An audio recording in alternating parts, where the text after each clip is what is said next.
Welcome to Ongozi Technology YouTube channel. This is an academic research writing series.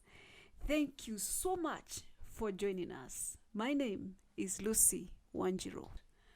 Fellow researchers, scholars, and everyone in the field of academia, today I want us to break this misconception that research writing is boring.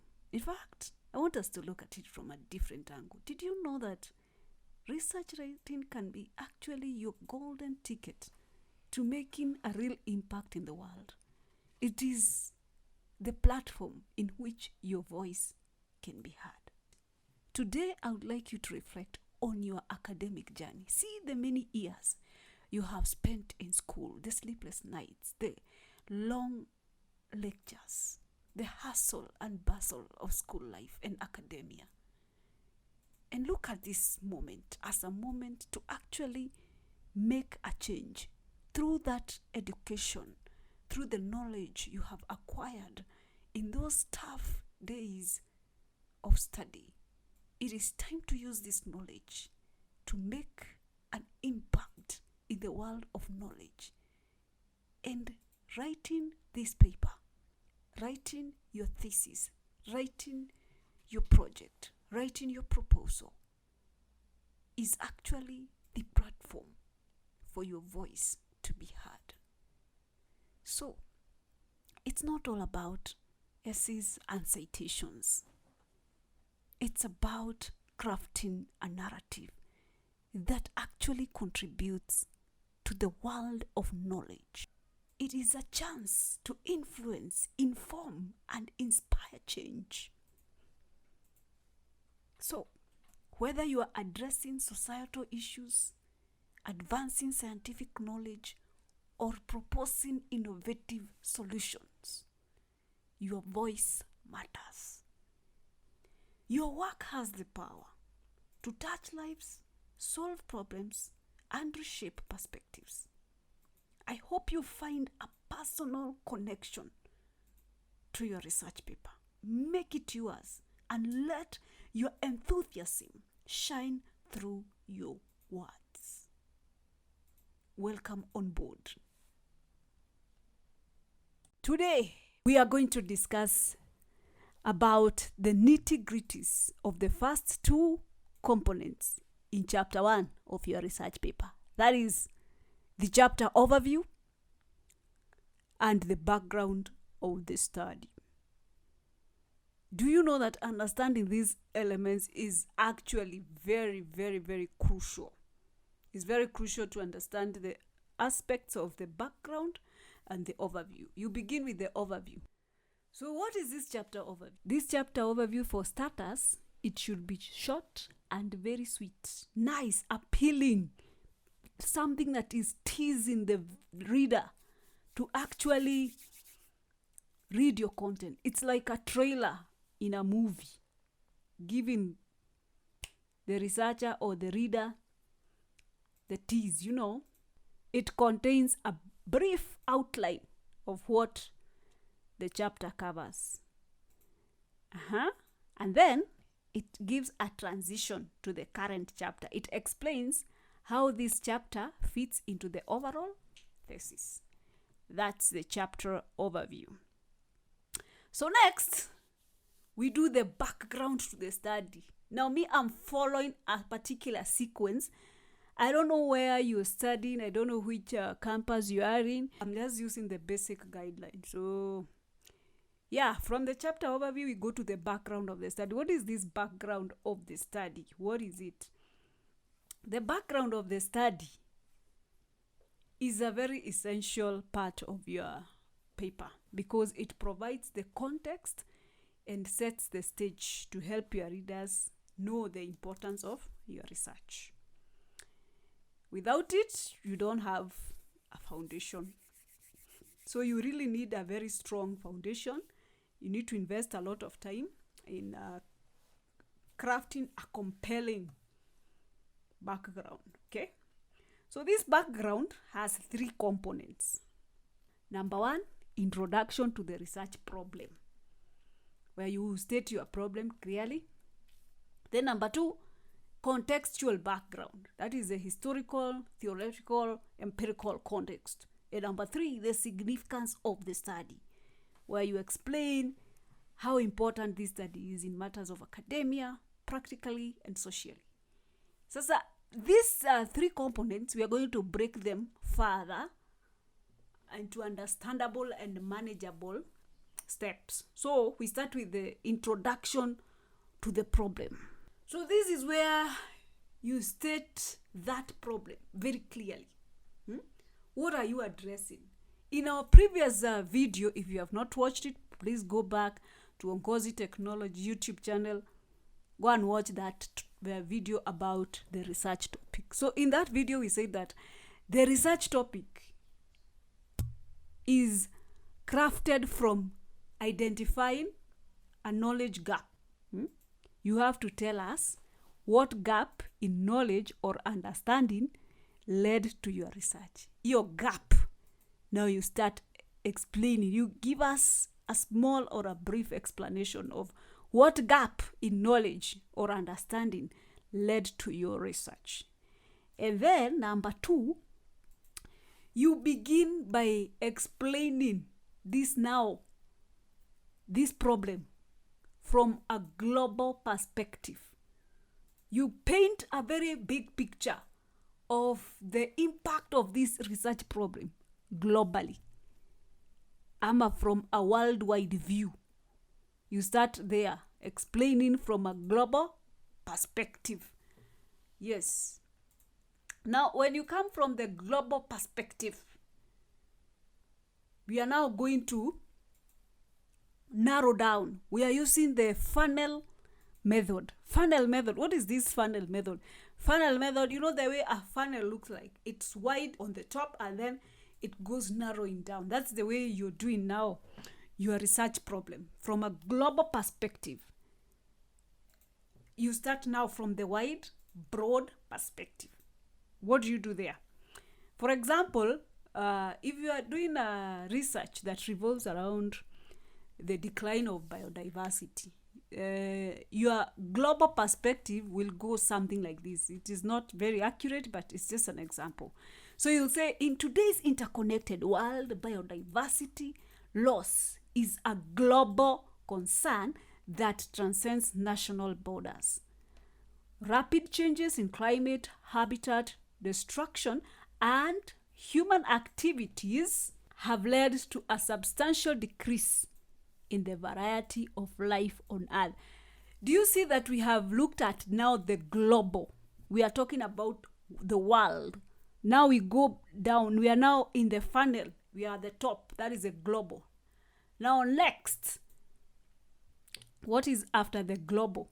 After you have established the global context, narrow down to a regional perspective.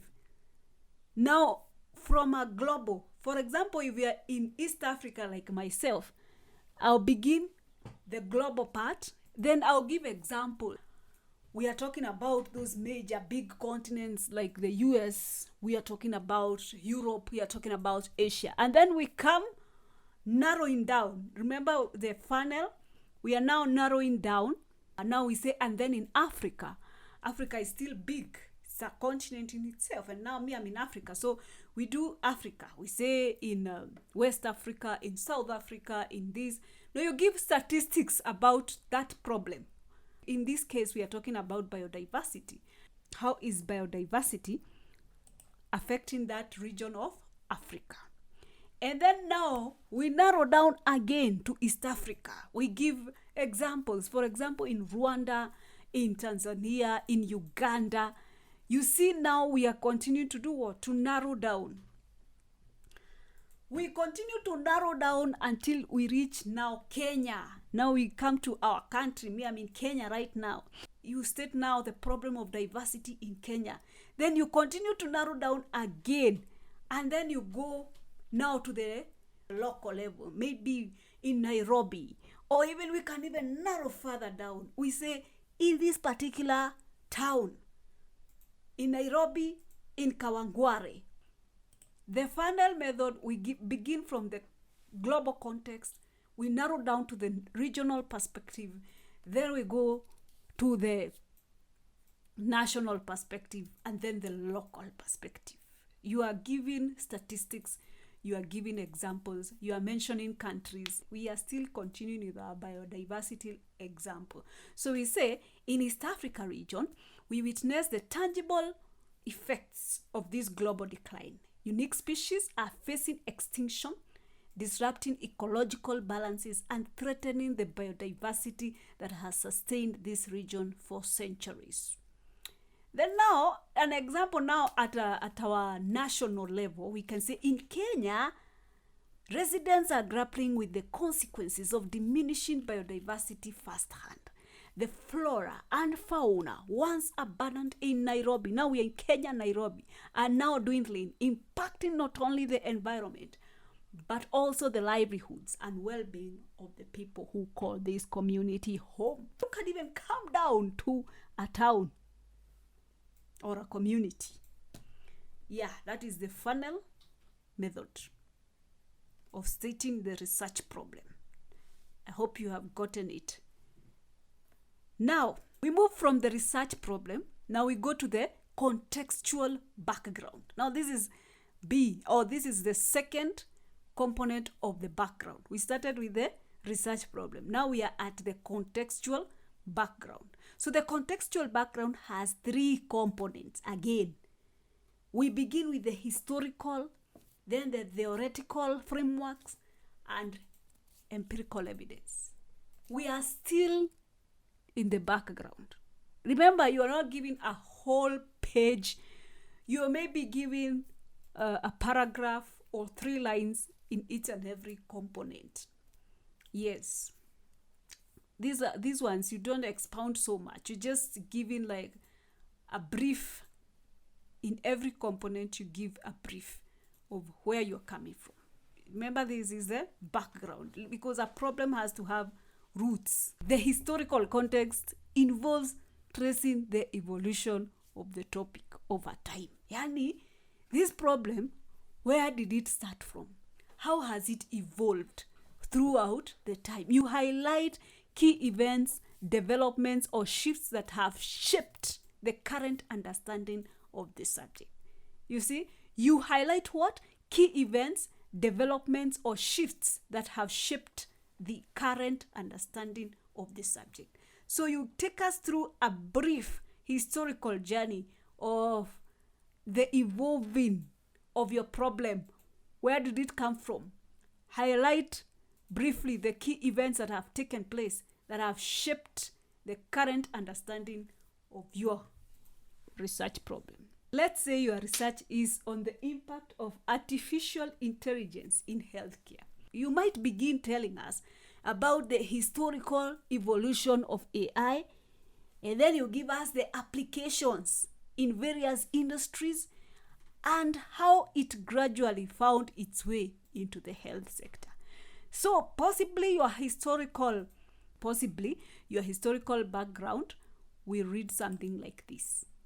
In tracing the historical trajectory of artificial intelligence, we observe its roots in the mid-20th century, primarily within the realm of computer science. Over the decades, advancements in algorithms and computing power have propelled AI from theoretical concepts to practical applications across diverse sectors, with healthcare emerging as a significant frontier.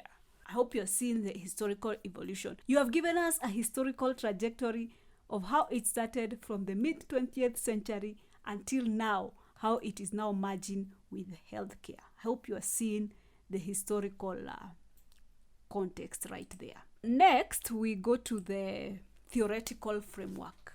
Okay, when you're doing the theoretical framework, you don't have to do theories like you write a whole theory. You just identify the models, the relevant theories. You identify, it's just a sneak preview. You're just identifying. And this will help to anchor your research on established concepts and frameworks. For example, if we are using the AI and healthcare example, your theoretical framework will sound something like this. Our research is guided by established theories in artificial intelligence, such as machine learning and neural networks. By employing these theoretical frameworks, we aim to analyze intricate relationships between AI technologies and healthcare. There, you have actually established that you're going to use theories such as machine learning and neural networks. You just stated. You have not gone into the depths of explaining. We will explain those theories later. But in the background, in your theoretical framework background, you are stating, you are giving us a foundation of where you're going. Now, the next one is empirical context. This involves looking at real-world examples, studies, or data that showcase the practical manifestation of your research. You are looking at data. You are looking at studies that have been done previously. For example, if we continue with the AI in healthcare, your empirical context can sound something like this. Examining recent studies in the field, we find compelling evidence of AI applications in healthcare diagnostics, personalized medicine, and predictive analytics. These empirical examples illustrate the tangible impact of artificial intelligence on improving patient outcomes and transforming healthcare practices. Possibly you can give us the numbers, how the statistics have been going, how many healthcare institutions have been using this AI and what are the implications. You can give brief numbers. So it's not a whole data thing, it's just brief.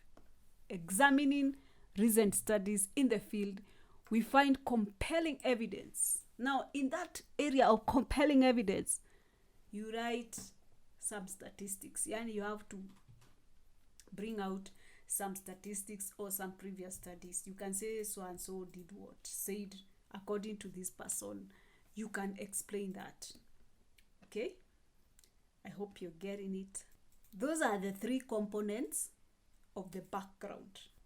So, as you embark on crafting your contextual background, remember to weave a narrative that seamlessly blends historical context, theoretical frameworks, and empirical evidence. Because this not only enriches your research, but also offers your readers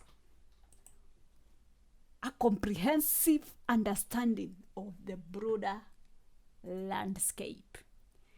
So the last part of your background is the significance of the study. This is where you explain why your research matters. What impact could your findings, when you are through with this research, what impact could your findings have on the academic community, on the real world, on the society? What are the real world applications for this particular research? For example, if you have a research that is focusing on blockchain supply chain management, maybe your academic significance might sound something like this. Beyond academia, our findings hold practical implications for businesses and policymakers involved in supply chain operations. The adoption of blockchain has the potential to enhance transparency, reduce fraud, and optimize logistical processes, thereby revolutionizing the way we manage supply chains. By bridging the gap between theory and application, this study contributes to the ongoing evolution of supply chain practices and technology adoption. It's a long one, but you can get the concept. Beyond academia, so you have already said that it is going to have an academic significance. Then beyond academia, it's going to have an impact on businesses and policymakers involved in supply chain operations. Okay? Yes. Now, ladies and gentlemen, as we come to the end of this study, it is good to remember, number one, The background of your research paper is the anchor that grounds your study. Number 2, it is important to understand the importance of the background of the study. That is, it provides the context, it sets the stage, and helps readers to grasp or to understand the significance of your research. So without a solid background, your study lacks a foundation. So invest enough time to craft a very compelling background to elevate the impact of your research. So also remember to like this video, subscribe to our channel, and hit that notification bell so that you won't miss any upcoming tutorials. Until next time, happy researching. My name is Lucy Wanjiru. Adios.